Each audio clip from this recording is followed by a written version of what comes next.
सबसे पहले जो है ना रेपो बिल्ड करने के लिए हमने पेशेंट के साथ ग्रीटिंग करनी है। अस्सलाम वालेकुम, मेरा नाम डॉक्टर साइमन है, मैं आपके पेट का मायना करूंगा। आपका नाम क्या है? अब्दुल रहमान। अब्दुल रहमान, मैं आपके पेट का मायना करूंगा। दौरान मुआयना अगर आपको कहीं भी दर्द हो तो आप मुझे बता दीजिएगा, ठीक है? अच्छा, मैं आपकी कमीज जो है ना वो ऊपर उठाऊंगा। अच्छा, ये मैंने कमीज उतार दी, ठीक है? अब आइडियल एक्सपोजर जो होता है ना एब्डोमेन में, ये जीफी स्टर्नम से लेके ये मिड थाई तक होनी चाहिए। और ये तुझे पता होना चाहिए हर एग्जामिनेशन की एक्सपोजर कहाँ से कहाँ तक आइडियल होती है। ये एब्डोमेन की। हाँ, ये क्वेश्चन में पूछ सकता हूँ। और अगर तू जैसे जनरल प्रैक्टिशनर है ना, तो तूने यहाँ पे चेक करना है तो तू यहाँ ही पे करेगा अगर तुझे ज्यादा नीड है तो, क्योंकि जो जेनाइटल एरिया जो है ना ये भी आता है हमारे पास, एब्डोमेन का हिस्सा है, तो इसका भी एग्जामिनेशन इसके साथ होता है। और हाँ, इसके साथ DRE भी होता है, डिजिटल रेक्टल एग्जाम। रेक्टम में ना हम चेक करते हैं कि वो प्रोस्टेट होता है ना, उसको भी चेक करते हैं। तो ये एग्जामिनेशन और पाइल्स का जो तू जिक्र कर रहा था वो भी डिजिटल रेक्टल एग्जाम में आएंगे। तूने यहाँ पे क्या, अब चूंकि एथिकल वो कंसिडरेशन को रखते हुए हम यहाँ से रीफेस स्टर्नम से यहाँ तक कर लेते हैं और कोशिश करते हैं कि ये जो इनग्वाइनल रीजन्स होते हैं ना इनको भी हम एक्सपोज रखें, क्योंकि यहाँ पे इनग्वाइनल हर्निया हो सकती हैं और अनडिसेंडेंट टेस्टिस हो सकती है। तो कोई भी पैथोलॉजी होगी तो इन दोनों का एक्सपोजर होना बहुत जरूरी है। तो हमने यहाँ तक कर लिया। अब फर्स्ट ऑफ ऑल क्या करना है, हमने इंस्पेक्शन स्टार्ट करनी है। इंस्पेक्शन के लिए हमारे पास क्या है कि फुट एंड से देखना है और इधर राइट साइड हैंड से देखना है। अब इसमें क्या होता है कि आपका आई लेवल जो है ना बिल्कुल इसके बराबर आना चाहिए। क्योंकि यहाँ पे काउच नहीं है तो काउच पे तो हम झुकते हैं और झुक के बिल्कुल आंख जो है ना इसके बराबर लाके देखते हैं कि मूवमेंट कैसी हो रही है, सिमेट्रिकल हो रही है या नहीं हो रही। अगर सिमेट्रिकल हो रही है तो ठीक है, सिमेट्रिकल हो रही है तो ठीक है। अगर तुमने देखना है कहीं पे बल्ज तो नहीं आ रहा या कहीं पे कम तो नहीं हो रही मूवमेंट और कहीं पे ज्यादा हो रही है, ये तूने नीचे से नोट कर ली। वेसल्स देख ली और जो रैंडम का लिखा होता है वो तूने नोट कर लेना। वेसल्स तो नहीं है, यहाँ पे स्कार तो नहीं है कोई पहले से सर्जरी, जैसे मिसाल के तौर पे यहाँ पे अगर अपेंडिसाइटिस के हुआ था और सर्जरी हुई हो तो यहाँ पे स्कार मिल जाएगा तुझे, या हर्निया की यहाँ पे सर्जरी यहाँ हुई हो तो स्कार मिल सकता है। कईयों का अम्बलाइका हर्निया हो तो वहां पे स्कार मिल सकता है। ये चीजें तूने नोट कर लेनी है और देखना पे अगर स्कार मिसाल के नजर आए, जैसे मतलब ये स्कार है तो स्कार को तूने नोट करना है, कितना लंबा है, कितना चौड़ा है, डेप्थ कैसी है। अब पैल्पेशन पे भी बाकी फीचर्स आएंगे। ये देख लिया फुट एंड से, उसमें भी यही देखना, बिल्कुल सामने झुकना है, के लेवल पे आना है और आपने देखना है कि मूवमेंट कैसी हो रही है। ये देखने के बाद, और मूवमेंट की ना बहुत सारी टाइप्स होती हैं वो मैं बता दूंगा बाद में। अब ये करने के बाद आपने क्या करना है, सुपरफिशियल पैल्पेशन पे। अच्छा, सुपरफिशियल पैल्पेशन के लिए हमारे पास जो होता है ना एक S साइन होता है। अब क्या होता है, हम एब्डोमेन को ना 9 क्वाड्रेंट्स में डिवाइड करते हैं। ये सेंटर लाइन और ये 2 लाइन अम्बलाइकस के ऊपर और एक नीचे। तो ये हो गया हमारे पास left hypochondrium, right hypochondrium, epigastrium, left flank या लेफ्ट लंबर रीजन भी कहते हैं, राइट फ्लैंक हो गया हमारे पास। और ये आ गया हमारे पास लेफ्ट इनग्वाइनल रीजन और राइट इनग्वाइनल रीजन, और इसको कहते हैं हाइपोगैस्ट्रियम। अब इसको चेक कैसे करना है, मैंने S के सूरत में जाना है और पहले पेशेंट से पूछ लेना है। पैल्पेशन का सबसे पहला है आपने पूछना है, अब इस वक्त आपको पेट में कहीं दर्द तो नहीं है? कहाँ है? पीछे की तरफ है, आगे तो नहीं है ना? अच्छा, अगर जहां भी दर्द होगी तो आप मुझे बताना। अच्छा, अभी इस वक्त तो पेशेंट को कोई दर्द नहीं है तो आपने चेक कर रहे हैं। इनकेस वो कहता है यहाँ दर्द है तो आपने इसको सबसे एंड पे चेक करना है। आपने अब जो S बनाना है यूं बनाना है, और अगर कहता है यहाँ दर्द है तो आपको S ऐसे बनाना है ताकि ये एंड पे आए, और कम रखना है, कोशिश करना उसको नहीं छेड़ना। अगर दर्द होगी तो फिर बाकी एग्जामिनेशन नहीं कर पाओगे। बीच में तो बीच में होगी तो आपने इसको चेक किया, इसको चेक किया, इसको और इसको चेक किया, इधर छोड़ दिया। अगर ज्यादा जरूरत है यहाँ चेक करने की तो आप हल्का बिल्कुल लाइट टच कर सकते हैं। अब मैं बताता हूँ नॉर्मली हमने शुरू कैसे करना है। अब हमने किया नॉर्मली शुरू, ये यूं करके शुरू किया हमने, ठीक है? हल्का हल्का बिल्कुल जेंटली सर्कुलर मोशन में हमने चेक कर लिया। और इस टाइम जब हम सुपरफिशियल कर रहे हैं तो इसका मेन पर्पस होता है पेशेंट के ग्रीमेसेस देखना। पेशेंट के फेस की तरफ देखते हुए आपने इसको करना है कि उसकी आंखों में ऐसे पेन नजर तो नहीं आ रही है। जैसे बात पेन होगी तो आंखें ऐसे बंद करता है कभी कभार, तो वो आपने नोट करनी है। उधर से मुंह उठाया तो आपका एग्जामिनेशन खराब हो गया। आपने इधर करते हुए आपने उसकी तरफ देखा और ये आपने कर लिया, ठीक है? ये सुपरफिशियल हो गया। फिर डीप आपने सेम ऐसे ही इसी को रिपीट किया। आपने एक दफा देखिए, आपको कुछ विजिबल नजर तो नहीं आ रहा। जैसे ज्यादा पैथोलॉजी होगी तो फौरन नजर आ जाएगा, नहीं होगी तो आपको डेप्थ में जाना पड़ेगा। ये किया। अब इसके पास हमारे पास जो मेन आता है वो आता है हमारे पास लिवर स्पैन। अब हम आ गए हैं पैल्पेशन के अंदर, किसमें? विजरल पैल्पेशन, जिसमें विसरा को हम देखते हैं। उसमें सबसे पहले आता है लिवर। लिवर चूंकि हमारे पास ये इस तरह होता है, हाइपोकॉन्ड्रियम से होता हुआ ये एपिगैस्ट्रियम तक जा रहा होता है यूं करके। तो अभी इसको पैल्पेट, इसका लोअर बॉर्डर पैल्पेट करना होता है, अपर करना होता है, लिवर स्पैन देखना होता है कि उसका एनलार्ज तो नहीं है, ठीक है, ये देखना होता है। और इसको देखने का तरीका है, नीचे से हमने पैल्पेट करना होता है और ऊपर से परकस करना होता है। नीचे से पैल्पेशन का तरीका है, यहाँ से हम नीचे से शुरू करेंगे क्योंकि एनलार्ज होगा तो नीचे की तरफ आता है। यहाँ से शुरू किया और पेशेंट को कहना है डीप ब्रेथ ले, सांस लो। जैसे ही अंदर खींचेगा तो लिवर, जाहिर सी बात है, डायफ्राम नीचे आएगा, लिवर नीचे आएगा, नीचे आएगा तो बॉर्डर आराम से पैल्पेट हो सकता है। सांस लो, ये मैंने चेक किया है। छोड़ो, लेते जाओ और इससे छोड़ते जाओ। जैसे ही लेगा पैल्पेट किया, छोड़ दिया, जैसे ही लेगा पैल्पेट किया, छोड़ दिया, जैसे ही लेगा लो, अब पैल्पेट किया, छोड़ दिया, जैसे किया पैल्पेट किया, छोड़ दिया। अब जैसे इस केस में हम हाइपोकॉन्ड्रियम तक पहुंच गए, ठीक है, रिब्स तक पहुंच गए, तो इसका मतलब यही इसका लोअर बॉर्डर, इसको मान लेंगे क्योंकि पहले वो नहीं फील हुआ। हाँ, फील होगा तो हम उसको नोट करना है। ये इसको नोट कर लिया, फिर हम यहाँ पे आएंगे। आइडियली तो बेहतर है कि आप यहाँ से पहले परकस कर लो ताकि यहाँ पे आप रखो और फिर यहाँ से पैल्पेट करके उसी टाइम इंच टेप से नाप लो। इंच टेप है अभी आपके पास? अच्छा, अब जो परकशन का क्या तरीका है हमारे पास, ये हमारे पास पता है स्टर्नल नोच है। स्टर्नल नोच के नीचे आता है हमारे पास स्टर्नल एंगल होता है, जिसको क्या कहते हैं, एंगल ऑफ लुइस। ये जैसे फील होगा, उसके पास जो है ना हमारे पास सेकंड रिब होती है। जैसे ये सेकंड रिब से हमने परकशन स्टार्ट कर देनी है ऐसे।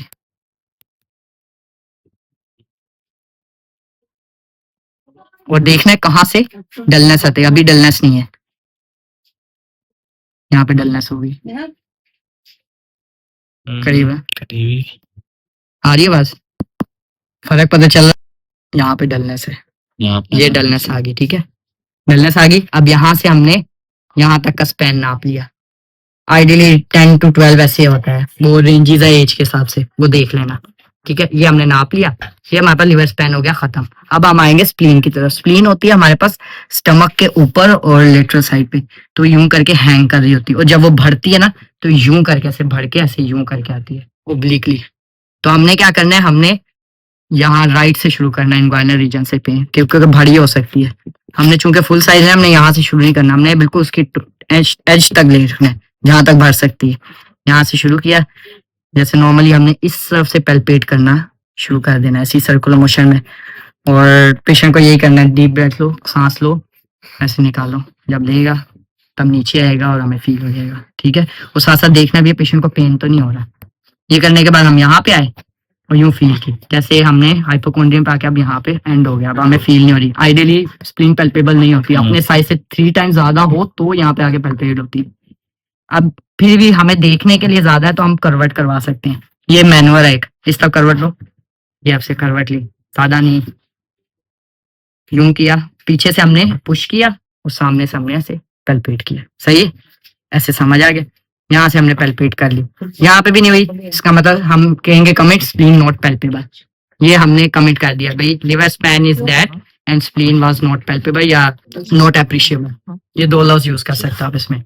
अब ये हमारे पास विजुअल हो गया। हाँ, इसमें कुछ जगहों पे कभी का करते हैं, कभी का नहीं करते। आप जो ब्लैडर है वो भी पैल्पेट कर सकते हो, ठीक है। ये यूरिन रिटेंशन को शो करने के लिए होता है कि यूरिन रिटेन तो नहीं है, बहुत ज्यादा फुल ब्लैडर तो नहीं है और पेशेंट को यूरिन आ भी नहीं रहा सुबह का, इस तरह।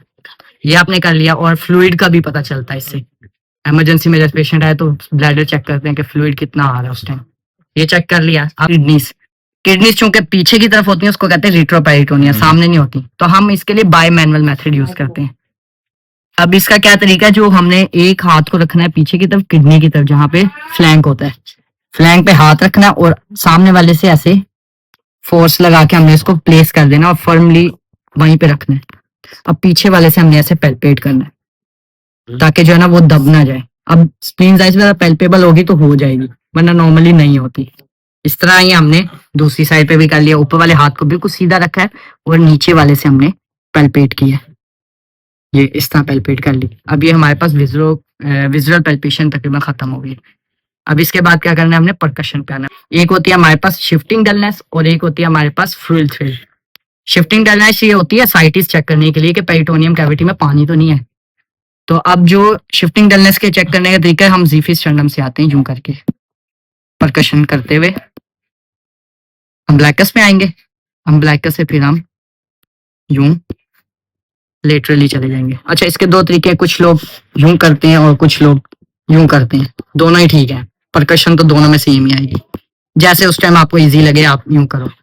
यहाँ आए, जब लेटरली गए तो हम लोगों ने देखना है कि यहाँ पे आवाज जो है ना वो डल तो नहीं होगी, शिफ्ट तो नहीं होगी, जो जैसे यहाँ पे आवाज आ रही थी वो यहाँ के चेंज तो नहीं होगी। जहां चेंज होगी वहां पे आपने हाथ रखना है और फिर पेशेंट को क्या करना है, आपने करवट दिलवानी है। उस तरफ करवट ले लो, कुछ सेकंड्स तक वेट करना है और फिर उसके बाद जो है ना हमने उसको फिर दोबारा परकस करके देखना है। अगर तो आवाज जो पहले डल आ रही थी अब चेंज हो गया तो इसका मतलब फ्लूइड कहाँ चला गया, शिफ्ट हो गया। तो ये शिफ्टिंग डलनेस होगी पॉजिटिव। अब ये हो गया कम वो फ्लूइड के लिए, जब फ्लूइड कम होता है पेरिटोनियम में तब ये हम यूं करते हैं। ज्यादा हो तो फिर हम करते हैं फ्लूइड थ्रिल। उसके लिए क्या होता है, जो हमारे पास पेशेंट का हाथ है इसको हम रखेंगे यूं सेंटर में, ऐसे रखेंगे, ठीक है। ये इसलिए होता है कि वाइब्रेशंस जो है ना वो फैट के थ्रू मूव ना करें। अब एक हाथ हमने यहाँ रखना है और एक हाथ से जो है ना हमने यहाँ पे फ्लिप करना है, ऐसे थोड़ा सा ऐसे मारना है। और जैसे हम थोड़ा सा ऐसे मारेंगे ना, जैसे वो तो जो एसाइटिस होगी उससे फूला होगा बिल्कुल, और जब हम यूं मारेंगे तो उसकी वाइब्रेशन ऐसे पेट से होती हुई हमारे इस हाथ पे फील होंगी बकायदा। तो ये अगर फील होती है तो इसको हम कहेंगे फ्लूइड थ्रिल पॉजिटिव, ठीक है। शिफ्टिंग डलनेस और फ्लूइड थ्रिल। अगर तो मैसिव एसाइटिस नजर आ रही है तो शिफ्टिंग डलनेस करने की जरूरत नहीं है, सिर्फ फ्लूइड थ्रिल करोगे।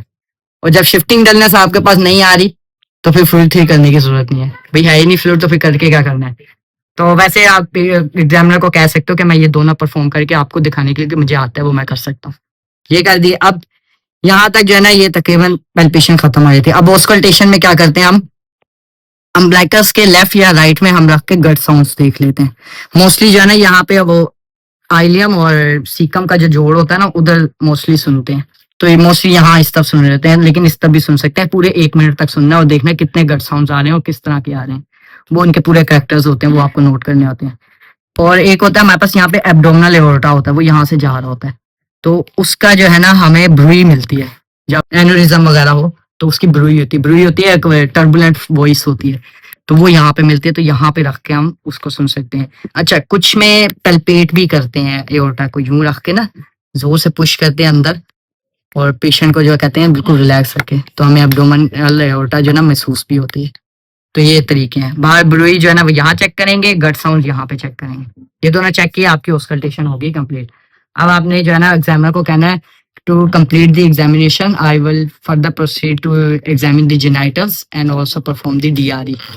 तो ये दोनों तूने लफ्ज बोलने हैं। मुझे ऐसी बात है वहां तो करवाएगा नहीं, तो वो इस तरह तूने लाजमी बोलना। हाँ, अगर पॉसिबल हो, अब जैसे इसने तो बेल्ट लगाया हुआ ना, अगर पेशेंट ने जैसे आम लूज कपड़े पहने हैं तो तू पेशेंट को बता के तो यूं थोड़ा सा नीचे करके जो इंग्वाइनल रीजन है ना इसको तू देख सकता है कि यहाँ पे कोई स्वेलिंग वगैरह तो नहीं नजर आ रही, और थोड़ा सा यूं करके तू ना नीचे करके ना थोड़ा सा पेशेंट को कह सकता है खांसी करो। अच्छा, जब वो खांसी करेगा तो यहाँ पे अगर हर्निया होगा ना छोटा भी तो आपको नजर आ जाएगा कहाँ से बल्जिंग हो रहा है। तो इसका मतलब आपने एग्जामिनेशन प्रोसीड करना और अपने एग्जामिनर को कह देना है clear my suspicion of the inguinal hernia, I will need to proceed the examination of the inguinal region. इस तरह तुमने कह देना, और अगर वो इजाजत देता तो आप फिर वही जो इंग्वाइनल रीजन के एग्जामिनेशन है वो परफॉर्म करोगे। तो यहाँ तक आपने करवाया, फिर आपने पेशेंट का ये बहुत जरूरी है कि आपको वापस उसको ड्रेस करना है जो भी आपने एक्सपोज किया है, और उसको थैंक यू कहना है, थैंक यू वेरी मच, ये कह के आपने एंड कर देना। एब्डोमेन की एग्जामिनेशन में हम लोग सबसे पहले आते हैं फुट एंड की तरफ। फुट एंड पे हम visible pulsation, symmetry of the abdomen और एब्डोमेन की शेप देख लेते हैं, कोई मास या लंप तो नहीं नज़र आ रहा, मूवमेंट कैसी हो रही है, ये सब देखने के बाद हम फिर राइट साइड पे आते हैं और सेम चीज़ें देखते हैं, सिमेट्री देखते हैं, मूवमेंट देखते हैं चेस्ट और एब्डोमेन की, और साथ में देखते हैं कोई लंप या विजिबल पल्सेशंस तो नहीं है, विजिबल वेसल्स तो नहीं है, एंगोज्ड वेन्स तो नहीं नज़र आ रही हैं ऊपर, और सिमेट्री दोनों साइडों पे कैसी है, मूवमेंट सही हो रही है एब्डोमेन की, किसी जगह पे ज़्यादा या कम तो नहीं हो रही, कहीं पे बल्ज या तो नहीं बन रहा। और फिर हम देखते हैं ऊपर से आके, ऊपर हम जो एब्डोमेन को ना हमेशा हम कुछ रीजन्स में डिवाइड करते हैं, एक सेंटर लाइन होती है, एक अम्ब्लाइकस से ऊपर होती है और एक अम्ब्लाइकस के नीचे होती है, ठीक है। ये 9 कोऑर्डिनेट्स होते हैं, left hypochondrium, epigastrium, right hypochondrium, left flank और राइट फ्लैंक, और बीच में अम्ब्लाइकल रीजन, फिर लेफ्ट ग्रोइन, हाइपोगैस्ट्रियम, और फिर राइट ग्रोइन या इनग्वाइनल रीजन। पैल्पेशन में जो सुपरफिशियल पैल्पेशन होती है उसमें ये एस साइन बनता है, ठीक है, वो आप किसी भी तरह से बना लें। तो इसको स्टार्ट करते हैं हम जेंटल प्रेस करके, हम देख लेते हैं और पेशेंट के फेस की तरफ देख रहे होते हैं कि कहीं पे टेंडरनेस उसको महसूस तो नहीं, पेन तो नहीं महसूस हो रहा हाथ लगाने से। ये हमने जेंटली पूरी एब्डोमेन में हर रीजन में हाथ लगा के देख लिया। अब एक दफ़ा हम जो ना सुपरफिशियल के बाद थोड़ा सा डीप पैल्पेट करके देख लेते हैं कि हमें कुछ अभी तो है ना लंप वगैरह महसूस तो नहीं हो रहा जो हमें सुपरफिशियल पे नहीं महसूस हो। तो ये एक दफ़ा हम रफली देख लेते हैं पूरे एब्डोमेन को। अच्छा, मैंने एक्सपोजर नहीं था बताया, एब्डोमेन के लिए एक्सपोजर होता है ज़ीफी स्टर्नम से, ये स्टर्नम का जो लोअर एंड होता है वहाँ से लेके ये पूरा मिड थाई तक जो है ना एक्सपोज करना होता है, यानी कि इसमें पैंट भी रिमूव करनी होती है ताकि आप एब्डोमेन और जेनाइटल एरिया दोनों को देख सकें। ये आइडियल एक्सपोजर, लेकिन हम करते नहीं हैं। अब डीप पैल्पेशन में, विजुअल पैल्पेशन में हमने लीवर का लोअर बॉर्डर पैल्पेट करना होता है, तो हम ग्रोइन या इन्वाइनल रीजन से शुरू करते हैं। पेशेंट को कहते हैं एक्सपायर और इंस्पायर करता रहे, डीप ब्रेथ रहे। हर उसकी डीप इंस्पायरेशन पे लीवर थोड़ा सा नीचे आता है तो उसका लोअर बॉर्डर आसानी से पैल्पेट हो जाता है। तो इस तरह हम आहिस्ता आहिस्ता जेंटली पैल्पेट करते हुए पहुँचते हैं उसके लोअर बॉर्डर को पैल्पेट करते हैं कहाँ तक आ रहा है। जैसे यहाँ पे मैंने देखा और यहाँ पे मुझे लोअर बॉर्डर पैल्पेट नहीं हुआ, तो जो रिब है मैंने उसी के लोअर बॉर्डर को लीवर का भी लोअर बॉर्डर मान लिया। अब अपर बॉर्डर पे आए तो ये हमारे पास होती है ऊपर स्टर्नल नोच के नीचे होता है एंगल ऑफ लुइस, एक जॉइंट सा होता है, उसके बिल्कुल लेटरली हमारे पास होती है सेकंड इंटरकोस्टल स्पेस। फिर सेकंड इंटरकोस्टल स्पेस से हमने परकस करते हुए आना है, थर्ड पे आना है, फोर्थ पे आना है, फिर हमने फिफ्थ पे आ जाना है और सिक्स्थ पे आना है, सेवन्थ पे आना है, और इस तरह हमने देखते हुए आना है कि कहाँ पे डलनेस हो रही है। अपर बॉर्डर आएगा, जाहिर सी बात है रेजोनेंट से डल परकशन नोट हो जाएगा। तो ये अपर बॉर्डर हो गया, और रिब्स का लोअर बॉर्डर था उसी को हमने लीवर का भी लोअर बॉर्डर माना, और ये पूरा हमारे पास आ गया लीवर स्पैन जो सेंटीमीटर में हम इंच टेप से नापते हैं। स्प्लीन की अगर बात करें तो वो लेफ्ट लेटरल पोजीशन पे होती है स्टमक के जस्ट अपर लेटरल पार्ट में, तो वो वहाँ से ओब्लिकली इनलार्ज होती है। तो हम राइट इंग्वाइनल रीजन से शुरू करते हैं, ओब्लिकली पैल्पेट करते हुए जाते हैं ताकि हम मैक्सिमम से मिनिमम की तरफ जाएं, ताकि हमें पता चले कहाँ पे आके पैल्पेट होना शुरू है। तो ये लिप के हाइपोकोंड्रियम में आगे रीजन में, और रिप के बिल्कुल नीचे हमने पैल्पेट किया, यहाँ पे पैल्पेट नहीं हुई, ये हमने नोट करना है। तो अगर पैल्पेट नहीं होते तो थोड़ा सा टिल्ट करवाते हैं, ये मैन्यूअर है, थोड़ा सा टिल्ट करवा के फिर हम दोबारा पैल्पेट करते हैं, और फिर हम दोबारा से जो हाइपोकोंड्रियम रीजन है उसमें हाथ को ना इन्वेजिनेट करके तो उसको पैल्पेट करने की कोशिश करते हैं, जैसे कि मैं यहाँ पे आपको करके दिखा रहा हूँ। मैंने पीछे हाथ रखा एक सपोर्ट के लिए, और सामने जो मैंने हाथ था उसको थोड़ा सा नीचे डिप करके या इन्वेजिनेशन करके मैंने पैल्पेट किया, नहीं हुई तो मैंने कहा spleen was not palpable. Spleen अपने साइज से 3 टाइम्स हो तो पैल्पेट होती है, और जैसे ओब्लिकली नीचे आती है। तो अगर अपने साइज़ में 3 टाइम्स नहीं हुई हुई, 2 टाइम्स हुई हुई है, तब भी पैल्पेट नहीं होगी। अब अगर बात करें हम ब्लैडर की, तो ब्लैडर को भी हम जेंटली प्रेस करके पैल्पेट कर लेते हैं कि ऊपर फील तो नहीं हो रहा। अम्बिलिकस से थोड़ा सा ऊपर शुरू करते हैं और पैल्पेट करते हुए जाते हैं। अगर फील हो कहीं पे वो गुब्बारे टाइप का, तो हम कहते हैं कि हाँ भी ब्लैडर जो है ना डिस्टेंडेड है या यूरिन रिटेंशन है। फिर किडनीज़ के लिए आए तो इसका होता है by manual method. By manual का मतलब है कि एक हाथ हम पीछे रखते हैं और एक हाथ आगे रखते हैं, ये 2 हाथों से पैल्पेट होती है। आगे वाला हाथ हम फर्म रखते हैं क्योंकि रिट्रोपेरिटोनियल ऑर्गन है ये, तो आगे वाले हाथ को हम फर्म रखेंगे और पीछे वाले हाथ से हम किडनीज़ को पैल्पेट करेंगे क्योंकि वो पीछे की तरफ होती है, जैसे मैं यहाँ पे आपको करके दिखा रहा हूँ। लोग यहाँ पे गलती करते हैं, वो आगे वाले हाथ से पैल्पेट कर रहे होते हैं, ऐसा नहीं होता। तो आपने अगले वाले को फर्म रखना है और पीछे वाले से आपने पैल्पेट करना है। नॉर्मली किडनीज़ पैल्पेबल नहीं होती। परकशन की तरफ आए तो इसमें 2 होती हैं, एक होती है शिफ्टिंग डलनेस और एक फ्रिल थ्रिल। शिफ्टिंग डलनेस मैंने ज़ीफी स्टर्नम से परकस करता हुआ नीचे अम्बिलिकस तक आता हूँ, फिर अम्बिलिकस पे आके मैं लेटरली जाता हूँ और परकस करता जाता हूँ। जहाँ पे मुझे साउंड चेंज आएगा ना, टेम्पेनिक से डल नोट होगा, मैं वहाँ पे रुक जाऊँगा, कुछ सेकंड्स का वेट करूँगा, और वेट करने के बाद और पेशेंट को ना फिर टिल्ट भी करवाते हैं।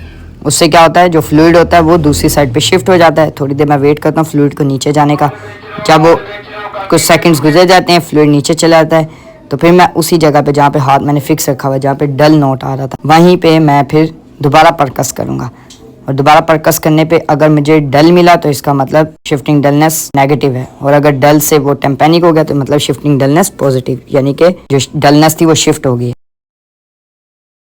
अब फ्रिल थ्रिल के लिए क्या करते हैं, पेशेंट का हाथ सेंटर की तरफ रखते हैं। उससे क्या होता है, जो फैट वगैरह आता है ना उसमें वेव्स ट्रांसफर नहीं होती, जो फ्लूइड है उससे होगा। एक हाथ जो है ना हम ऑपोजिट साइड पे रखते हैं, ठीक है, जैसे मैंने यहाँ पे राइट हैंड वो आगे की तरफ रखा, और लेफ्ट हैंड से फ्लिक करते हैं। फ्लिक मतलब ऐसे छोटे से चुटकी टाइप मारते हैं उसको ज़ोर से, तो वेव्स ऐसे ट्रांसफ़र होती हुई आगे तक चली जाती हैं और दूसरे हैंड को फील होती हैं पानी के अंदर से जो एसाइटिस होती है। तो इससे हमें पता चल जाता है फ्लूइड थ्रिल पॉजिटिव है नहीं। फ्लूइड थ्रिल तब होगा जब पानी बहुत ज़्यादा होगा।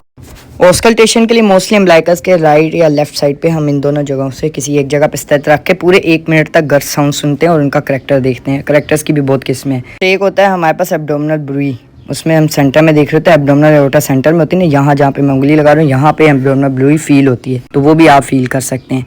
अच्छा, वो हाथों से पैल्पेट होती है और स्टेच से भी हो जाती है। जब एब्डोमिनल का पूरा एग्जामिनेशन तो हमें जेनेटिक की तरफ जाना होता है और मोस्टली एग्जामिनर से या पेशेंट से इजाज़त लेनी पड़ती है कि मैं आपके जेनेटिक्स का मुआयना कर सकता हूँ, तो ये लाजमी करना होता है। अच्छा, आज हम बात करने जा रहे हैं एब्डोमिनल एग्जामिनेशन के जस्ट ओवरव्यू की, ताकि जल्दी से मैं समझा सकूं जिन्होंने एब्डोमिनल एग्जामिनेशन समझना होता है। अच्छा, सबसे पहले हर एग्जामिनेशन के जो प्रोटोकॉल है वो आपने फॉलो करने हैं। ग्रीटिंग करनी है। अस्सलाम वालेकुम, मेरा नाम डॉक्टर साइमन है। मैं आपके पेट का मुआयना करूंगा ताकि आपकी बीमारी की तशखीस अच्छे से हो सके या बीमारी का डायग्नोसिस अच्छे से हो सके। आप समझ आ गया? तशखीस अगर समझ नहीं आ रहा तो, या आपकी बीमारी का अच्छे से इलाज हो सके, आपकी बीमारी के बारे में हम ज्यादा अच्छा समझ सके। तो ये मुख्तलिफ वर्ड्स हैं जो आपने यूज करने हैं एग्जामिनेशन के दौरान। जब आपने भी करना है ना, तो आपने इसी तरह करना है, डायरेक्ट जाते नहीं शुरू हो जाना। अगर आपको कहेंगे ना टीचर्स के आपने जाओ ये ना इसका एग्जामिनेशन करके आओ, तो आपने ऐसे ही आना है। अस्सलाम वालेकुम, ये तो मैं हाथ में ला रहा हूँ, अगर मिला सकते हो तो ठीक है, वरना दूसरी आपने अस्सलाम वालेकुम कह के आपने कहना है मेरा नाम डॉक्टर साइमन है, मैं आपका मुआयना करना चाह रहा हूँ, या आपने मेरा ये रैंक है, जैसे मैं नर्स हूँ या मैं मिडवाइफ स्टाफ, हाँ ऐसे कह दो। बोला मैं नर्सिंग स्टाफ में हूँ, मैंने आपका मुआयना करना है, तो आपकी बीमारी की तशखीस के लिए या बीमारी के इलाज के लिए आपका मुआयना करना पड़ेगा। तो अभी आपको कोई दर्द वगैरह तो नहीं है पेट में? अच्छा, अभी मैं आपका एग्जामिनेशन कर सकता हूँ? ये पूछने का मकसद, अगर वो खाना खा रहा होगा, फैमिली के साथ बैठा होगा, तो वो टाइम नहीं दे सकता, ठीक है, ये आपके लिए। तो आपने क्या करना है, अच्छा मैं 10 मिनट के बाद आ जाऊँ, तो वो कहेगा ठीक है, खाना या कहेगी खाना 10 मिनट के बाद आ जाओ, ठीक है। अब 10 मिनट के बाद गया, उसने खाना खा लिया, उसकी फैमिली चली गई है ना। ऐसे आपने अप्रोच करना है, ये नहीं डायरेक्ट जाती शुरू हो जाना। अब आगे आते हैं वो एग्जामिनेशन के प्रोटोकॉल जो मैं पहले बता रहा था। अब पहले आपने करनी होती है इंस्पेक्शन। इंस्पेक्शन के लिए चाहिए होता है एक्सपोजर। अब एक्सपोजर से पहले मोस्टली लोग ना सैनिटाइजर हाथ में यूज करते हैं। वो कुछ स्टेप्स हैं वो आपको बताने चाहिए। आपने हाथ धोने हैं, आपने हाथ को रब करना है, गर्म करना है ताकि ठंडा ना लगे उसे। ये सर्दियों में मोस्ट इंपॉर्टेंट होता है। अब आपने एक्सपोज करना है, तो अगर पीडियाट्रिक पेशेंट है तो पेरेंट्स से पूछना है, ठीक है, कि क्या मैं आपके बच्चे की कमीज ऊपर उठा सकता हूँ। और अगर बड़ा है या बड़ा बच्चा है जो समझ सकता है, तो आप उससे खुद पूछ लोगे, अच्छा ये मैं आपके ना पेट से कमीज ऊपर उठाऊंगा, ठीक है, सिर्फ ये थोड़ी सी उठाऊंगा, अगर सर्दी लगे तो मुझे बता देना, ठीक है। पेट में इस वक्त दर्द तो नहीं है कहीं पे? नहीं है ना भाई, ये आपने पूछ लिया क्यों? पेन की वजह से, ताकि आपको पता होगा कहीं कहेगा ना यहाँ दर्द है, तो आपने उस जगह पे हाथ फौरन नहीं लगाना। अब एब्डोमिनल एग्जामिनेशन में एक्सपोजर कितना होता है ये इंपॉर्टेंट है आपके लिए, कि जो ये जीफी स्टर्नम होता है ना, जहाँ पे ये सेंटर वाली बोन खत्म हो रही होती है, इसको कहते हैं जीफी स्टर्नम। यहाँ से एक्सपोज होना चाहिए और आइडियली मिड थाई तक होना चाहिए, जो बुक्स में लिखा हुआ है। लेकिन हम एथिकली इसको पूरा एक्सपोज नहीं करते, लेकिन एब्डोमिनल करते हुए ना, ये जो अभी हमने इंग्वाइनल रीजन देखे थे, इनको लाजमी आपने एक्सपोज करना है। मैं यहाँ पे इतना नहीं कर रहा, मैं जस्ट थोड़ा सा कर रहा हूँ ताकि आपको पता हो कि ये एरिया जो है ना आपने देखना है। इसको थोड़ा सा एक्सपोज कर देना। अगर पेशेंट ज्यादा कंफर्टेबल है तो आप मिड थाई तक भी जा सकते हो, ठीक है। जैसे फीमेल को कर रही हो तो इजी हो जाता है। ये आपने किया। अब आपने शुरू कैसे करना है, सबसे पहला होता है ये आपने किया। अब आपने शुरू कैसे करना है, सबसे पहले इंस्पेक्शन मैं बताने जा रहा था। इंस्पेक्शन में क्या होता है, हम राइट साइड पे झुकते हैं। अभी तो काउच नहीं है ना, जब बेड होगा ना तो उस बेड पे ऐसे झुकना है, आंखें बिल्कुल इसके लेवल पे ला के तो देखना है कि सिमेट्री है, कहीं पे ऐसे बल्ज तो नहीं है। जब वो ब्रेथ कर रहा होगा ना पेशेंट, तो देखना दोनों में सिमेट्री आ रही है, दोनों साइड्स पे। कहीं पे सांस लेते वैसे बल्ज तो नहीं आ रहा, हर्निया की जैसे एग्जाम्पल होती है, या जैसे प्रेग्नेंट फीमेल है मिसाल के तौर पे, तो आपने देखना तो उसके किक तो नहीं आ रही फीटस की। फीटस किक मारता है तो वो नजर आती है, तो वो आपने मूवमेंट देखनी है यूट्रस की, वो सब आपने नोट करना है। और नॉर्मल एब्डोमन में आपने देना कहीं पे बल्ज या मास तो नहीं नजर आ रहा विजिबल, और मूवमेंट कैसी है एब्डोमन की, हर तरफ से एक साथ हो रही है या कहीं से हो रही है कहीं से नहीं हो रही। ये नोट करने के बाद आपने फुट एंड पे जाना है। फुट एंड का क्या तरीका होता है, जो पेशेंट कैसे फुट होते हैं ना उनकी तरफ भी आपने झुकना और सामने से पेट को देखना है। जैसे यहाँ पे फुट एंड अगर देखे ना, यहाँ पे मैं जाके देखूंगा और बिल्कुल झुक के ना कोच पे और इस लेवल पे देखूंगा कि पेशेंट का पेट जो सिमेट्रिकली मूव कर रहा है या नहीं कर रहा, और कहीं पे मास नहीं नजर आ रही। ये दोनों साइड से आपने इंस्पेक्शन उसी टाइम नोट करनी। फिर आते हैं हम पेल्पेशन पे। पेल्पेशन पे सुपरफिशियल पेल्पेशन पे क्या करना है, अपने टेंडरनेस देखनी है। टेंडरनेस क्या होती है, टेंडरनेस एक होती है पेन, एक होती है टेंडरनेस। पेन होती है जो पेशेंट खुद बताता है मुझे पेन है। टेंडरनेस होती है मैंने हाथ लगाया तो उसे पेन हुई, तो ये टेंडरनेस है। आपने इंस्पेक्शन कर ली ना, इसी से आपको काफी आइडिया हो जाएगा कि मैं क्या देखने जा रही हूँ। अगर तो हर्निया होगा ना तो आपको पता चल जाएगा हाँ ये हर्निया की पेशेंट है। या मिसाल के अगर गायनी में पेशेंट आई है ना, तो उसका अगर बल्ज कहीं पे नजर आ रहा है अलहदा से, तो आप कहोगे हाँ इसको गायनी का तो है, अगर प्रेग्नेंट है या कोई गायनी का इशू है, लेकिन साथ में हर्निया भी हो सकता है। तो अब आपने आगे जो एग्जामिनेशन करना है आपने उसको भी रूल आउट करना है। अब आते हैं सुपरफिशियल पे। क्या करते हैं, पहले आपने पेशेंट से पूछ लिया पेन तो नहीं है सर, उसने कहा नहीं। अब आपने खुद चेक करना है कि कहीं पे पेन है या नहीं। इसका क्या तरीका है, आपने हल्का हल्का जेंटली प्रेस करना है और पेशेंट के फेस की तरफ देखना है। आपका फेस यहाँ नहीं होगा, पेशेंट के फेस की तरफ होगा। अब जैसे मेरे को देखना, मैंने उधर मुंह किया हुआ है, उधर मुंह करते हुए मैं इधर क्या बनाऊंगा, एक एस साइन होता है यूं करके, ठीक है। और एस साइन का क्या मतलब होता है कि आपने पूरे एब्डोमेन के 9 कोऑर्डिनेट्स होते हैं। 9 कोऑर्डिनेट्स होते हैं, एक यहाँ लाइन लगाओ, एक यहाँ और एक यहाँ और एक बीच में। कोऑर्डिनेट्स को नापने के लिए हम एस साइन बनाते हैं। अब मिसाल के पेशेंट ने कहा यहाँ दर्द होती है, तो आपने एस साइन ऐसे बनाना है कि यहाँ पे आप एंड में आओ। पहले दबा दिया, पेशेंट को दर्द हुआ, उसने बाकी नहीं करने देना। आपका टारगेट आपने पूरा एग्जामिनेशन करना है। अब मिसाल के अभी पेन नहीं था तो मैंने जस्ट ऐसे एस साइन बनाया, देख रहे हो एस साइन यूं, और मैंने देखा पेशेंट के फेस की तरफ। पेशेंट के फेस को देखते हुए मैं एस साइन मैंने हल्का सा बनाया। इस पर पेशेंट को पेन नहीं हुआ, मैंने देख लिया टेंडरनेस नहीं है। अब आते हैं डीप पे। अब डीप में हम आते हैं और ऑर्गेनोमेगैली चेक करने के लिए। यहाँ पे होता है हमारे पास लिवर। लिवर का पता है, लिवर एक ऑर्गन है जो हमारी बॉडी में एक फैक्ट्री का काम कर रहा होता है। वो हमारे पास होता है राइट साइड पर, कुछ ऐसे ट्राइंगुलर शेप का होता है, यूं करके, यूं यूं और यूं करके जा रहा होता है। कुछ इसका एपिगैस्ट्रियम, इसको एपिगैस्ट्रियम कहते हैं इस एरिया को। कुछ हिस्सा इसका एपिगैस्ट्रियम में होता है और कुछ इसका हाइपोकॉन्ड्रियम में होता है। ये होता है राइट हाइपोकॉन्ड्रियम, ये होता है लेफ्ट हाइपोकॉन्ड्रियम और ये होता है एपिगैस्ट्रियम। एपिगैस्ट्रियम को अच्छे समझना, जब गायनी में पेशेंट्स आएंगे ना तो उसमें भी वो एपिगैस्ट्रियम का जिक्र आएगा। ब्लोटिंग वगैरह होती है ना, तो आपने बताना पेन कहाँ पे महसूस हो रहा है। ये एपिगैस्ट्रियम है।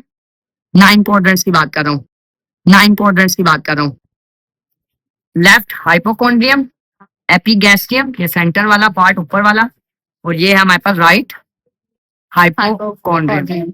सही, ये है हमारे पास लेफ्ट फ्लैंक या लेफ्ट लंबर रीजन। लंबर क्योंकि यहाँ पे लंबर वो होती है ना स्पाइन, उस वजह से भी कहते हैं लंबर, लेफ्ट लंबर। ये हो गया अम्बलाइकस, अम्बलाइकल रीजन हो गया। ये हो गया राइट कौन सा, लंबर, राइट लंबर रीजन या राइट फ्लैंक भी कह सकते हो, ठीक है। ये 2 वर्ड्स यूज होते हैं। फिर यहाँ पे आते हैं, अभी हमने क्या इंग्वाइनल रीजन कह रहे थे ना, अब ये आ गया लेफ्ट इंग्वाइनल रीजन या लेफ्ट ग्रोइन भी कहते हैं, ठीक है। लेफ्ट इंग्वाइनल या लेफ्ट ग्रोइन रीजन। फिर ये अच्छा, ये ऊपर वाला क्या था, एपिगैस्ट्रियम ना, ये नीचे वाला हो गया हाइपोगैस्ट्रियम। वर्ड यूज होता है ना एपी और हाइपो। एपी का मतलब ऊपर, हाइपो का मतलब होता है नीचे। ये हो गया एपिगैस्ट्रियम, ये हो गया हाइपोगैस्ट्रियम। ये कौन सा हो गया, राइट इंग्वाइनल या राइट ग्रोइन रीजन। जैसे कि यहाँ पे था ना वही सेम यहाँ पे। बाकी ये मिड लाइन वालों को याद रखना है, एपिगैस्ट्रियम, अम्बलाइकल, हाइपोगैस्ट्रियम। सही। अब हम शुरू करते हैं पैल्पेशन। जो एस साइन में रहता है ना, क्या कर रहे थे हम उसमें, मैं बताता हूँ। हमने जैसे राइट इंग्वाइनल से शुरू किया, फिर मैंने किसमें किया, फ्लैंक में किया राइट साइड पे, फिर राइट हाइपोकॉन्ड्रियम में किया, फिर एपिगैस्ट्रियम में किया, फिर इम्ब्लाइकस में आया, फिर हाइपोगैस्ट्रियम में आया, फिर लेफ्ट इंग्वाइनल में किया, फिर लेफ्ट फ्लैंक में किया, फिर लेफ्ट हाइपोकॉन्ड्रियम में आ गया। तो साथ में मैंने टेंडरनेस देख ली, कहीं पे टेंडरनेस तो नहीं है। कभी देखा चोट लगे तो वहां पे हाथ लगाए तो दर्द होती है, वो टेंडरनेस है। ये चेक करने के बाद आप डीप में जाना है। डीप में मैंने चेक करना था लीवर का स्पैन, लीवर कितना बड़ा है। स्प्लीन का पता है, स्प्लीन खून कहते हैं, बनाता है, खून स्टोर करता है। वो अक्सर वो गाय बैल का देखे ना काले से कलर का, वो यहाँ पे इंसानों का स्प्लीन वो यहाँ होती है। यहाँ पे स्टमक होता है जे शेप का, उसके जस्ट ऊपर और बाहर की तरफ ना हमारे पास वो स्प्लीन नजर आती है। और जब ये बढ़ती है ना तो ये यूं करके ऐसे आती है, यूं करके इस तरफ। पित्ते का मतलब ऑपरेट होता है। हाँ, तो वो यहाँ पे वो पित्ता दूसरा है। ये तिल्ली होती है, इसको तिल्ली कहते हैं उर्दू में। तिल्ली का वर्ड सुना है ना, तिल्ली, वो ये तिल्ली है। वो पित्ता जो है ना वो गॉल ब्लैडर होता है, जो पित्ते का ऑपरेशन है वो गॉल ब्लैडर होता है। वो भी मैं बताता हूँ कहाँ पे होता है। तो तिल्ली कहते हैं जिसमें खून बहुत ज्यादा स्टोर होता है, ये यहाँ पे स्टमक होता है, स्टमक के ऊपर होती है। जब बढ़ती है ना तो ये इस तरफ आती है। अब जो के बढ़ती है ये इस तरफ आती है, जब हमने इसको चेक करना है ना कि बड़ी है यानी, तो हम यहाँ से शुरू करेंगे। अब लिवर होता है यहाँ पे ट्रायंगुलर शेप का, जब ये बढ़ता है तो ये यहाँ नीचे की तरफ बढ़ता है। तो जब इसको पैल्पेट करना है तो हमने यहाँ नीचे से शुरू करना है, समझ आया? जहाँ पे मैक्सिमम जा सकता है ना, हमने वहां से उसको पैल्पेट करना शुरू करना है। अब आते हैं लिवर की तरफ। लिवर को जैसे मैंने यहाँ से पैल्पेट करना शुरू कैसे करना है? अच्छा, ये हमारे पास होती है स्टर्नम। ये सेंटर वाला क्या पार्ट होता है? स्टर्नम होता है। स्टर्नम के इर्द गिर्द होती है रिब्स। अब यहाँ पे स्टर्नम के ना बिल्कुल ऊपर होता है स्टर्नम नोच। यहाँ पे दिखाओ अगर जूम करके, ये स्टर्नम पे, यहाँ पे जहाँ पे मैं उंगली लगा रहा हूँ, ये देख रहे हो स्टर्नल नोच है। ये शुरू में ही होती है स्टर्नम के स्टार्ट में। इसके नीचे है ना, यहाँ पे हमें मैन्यूब्रम स्टर्नाई मिलता है। यहाँ हाथ लगाओ, आप हाथ लगाओ, यहाँ से नोच से नीचे आओ, खुद आओगे तो सीखोगे। यहाँ पे ऊपर ऊपर नोच है ना, ये लीजिए जहाँ पे मैंने उंगली रखी है वहां जाओ, ये नोच होगी। अब इससे आहिस्ता आहिस्ता नीचे आओ, देखो कहाँ पे बल्ज मिल रहा है, यहाँ पे मिल रहा होगा, थोड़ा सा नीचे होता है ये रहा, जहाँ पे ना जॉइंट, इसको मैन्यूब्रम स्टर्नाई कहते हैं। इसके just laterally second intercostal space होती है, ये रही। यहाँ पे देखो हो रहा है, डिप हो रहा है ना अंदर में, ये सेकंड इंटरकोस्टल स्पेस है। ये याद रखना है, ये हर एग्जामिनेशन में काम आएगी आपकी, सेकंड इंटरकोस्टल स्पेस। अब मैं आगे बताता हूँ। अब स्टर्नल नोच के नीचे होता है मैन्यूब्रम स्टर्नाई। मैन्यूब्रम स्टर्नाई के जस्ट लेटरली दोनों तरफ हमें सेकंड इंटरकोस्टल स्पेस मिलता है। Second intercostal space, third intercostal space, fourth और ये फिफ्थ, इस तरह आना होता है। तो हम क्या करते हैं, सेकंड इंटरकोस्टल स्पेस से परकशन करते हैं। ऐसे परकशन क्या होती है वो मैं आपको आगे बताता हूँ, अभी जस्ट देख लो। ये ऐसे करते हुए आना है और हमने देखना है कहाँ पे आके आवाज चेंज हो गई है। आवाज को हम कहते हैं नोट, रेजोनेंट नोट होती है यहाँ पे, क्योंकि यहाँ पे ऊपर लंग्स होते हैं, लंग्स से नीचे लिवर होता है। जहाँ पे लिवर आएगा, लंग्स पता है खाली खाली होते हैं ना, उसके अंदर आवाज गूंजती है जैसे खाली कमरे में होती है। तो जैसे लिवर पे आते हैं, लिवर भरा भरा होता है, आवाज क्या हो जाती है, डल हो जाती है। तो जहाँ पे आके डल होगी ना, तो आप कहोगे यहाँ पे लिवर का अपर बॉर्डर है, यहाँ पे आ गया। फिर आपने लोअर बॉर्डर को कैसे करना है, आपने पैल्पेट करना होता है, ठीक है, और पैल्पेट करके नापना होता है इंच टेप से।